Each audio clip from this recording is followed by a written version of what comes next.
Count it all joy when you fall into diverse temptation. And when we talk about diverse temptation, sometimes in certain Bibles they talk about when you fall into certain type of trials.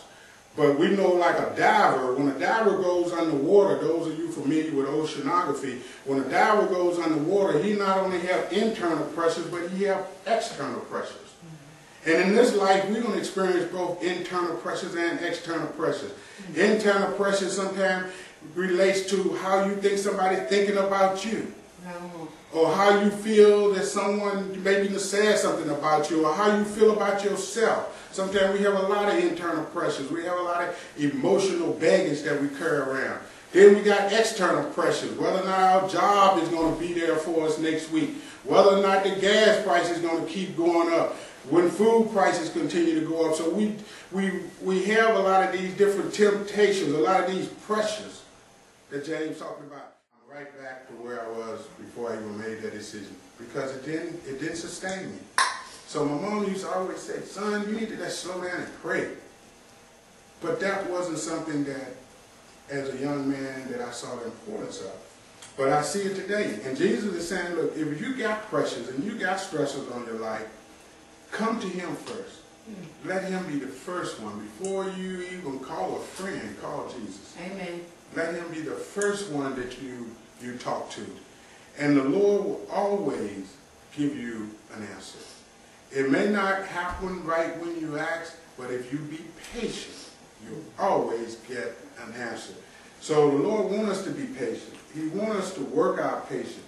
He don't want us to be rushing and trying to get everything done at one time. He wants us to take our time and work through it methodically. So that patience is how you wait. You don't want to be all anxious. The devil wants you always rushing in a frantic, back and forth, just constantly rushing. And you know, one thing I've learned in life, that people that are late always tend to rush. And people that rush always tend to be late. And the devil wants you to live that way. And I'm telling you, Melanie, he wants your life to be so chaotic that you just running back and forth, making decisions on the fly. That's where he wants you to live. He wants your life to be a drama life. And we all know people like that, because when they call you, the first thing they say, they got this phrase when they first call you.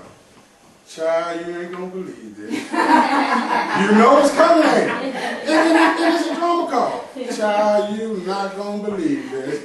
And you be like, what?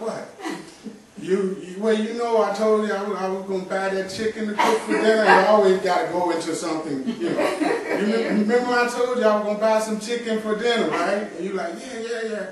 Well, you know, so I was cooking the chicken, right? And you said, yeah. Well, then, you know, then Kiki called. You know, she always called during dinner time, right? And then it's going on. You're like, well, yeah, don't get to the point. Well, anyhow, child, you know, I was talking to Kiki, and guess what, child? What?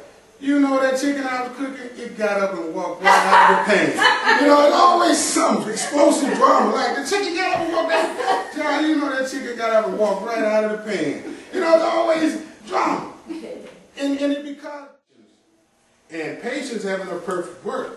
Because I know all of you have been in a relationship where, you know, and I ain't gonna I pick on you ladies, because anybody in here with me in trade, so I pick on you ladies.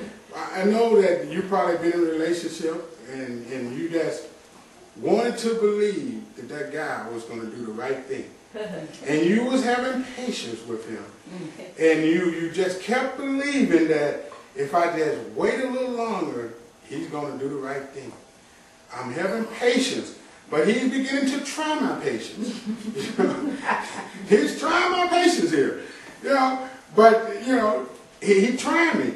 But you kept having patience. You kept believing the best in him. Even though your mother might have told you he wasn't no good. Even though your friend may have told you he wasn't no good. Even though you may have said to yourself he ain't no good. You still said, I'm going to wait it out. I'm going to have patience. I'm going to, you know.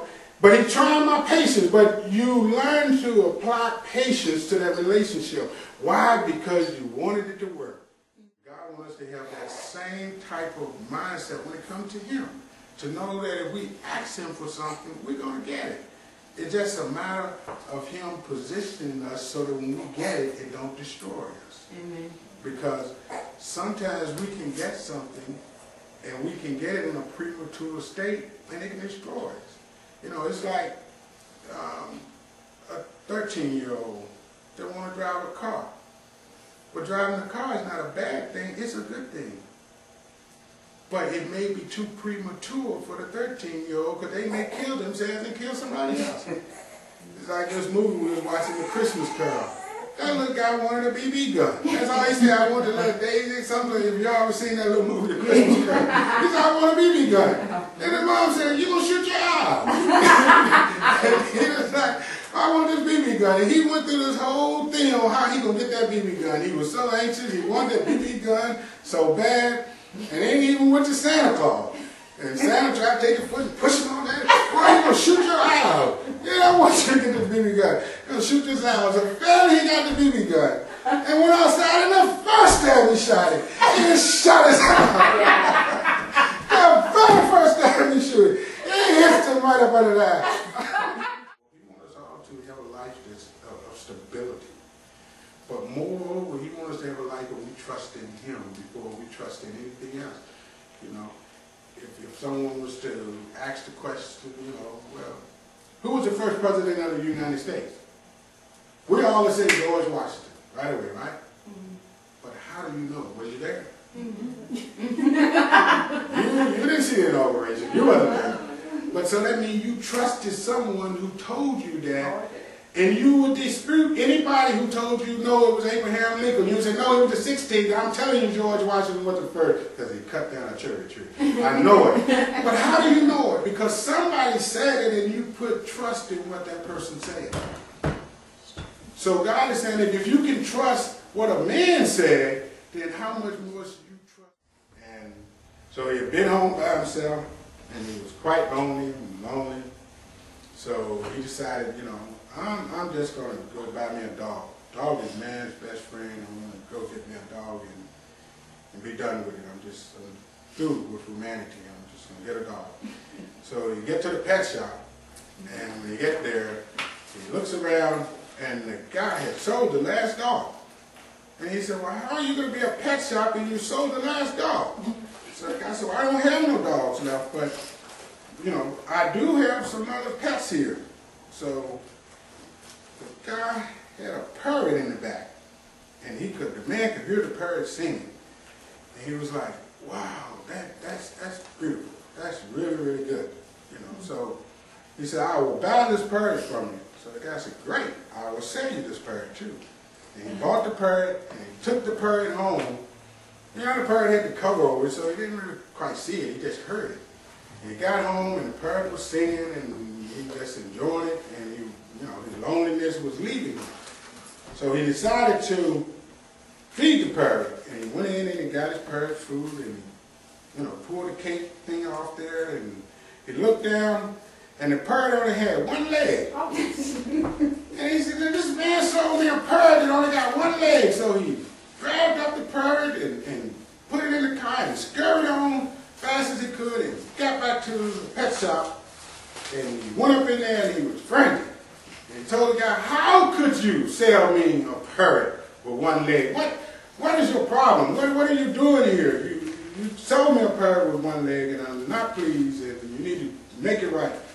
And the guy looked at him and said, sir, I thought you wanted a singer and not a dancer.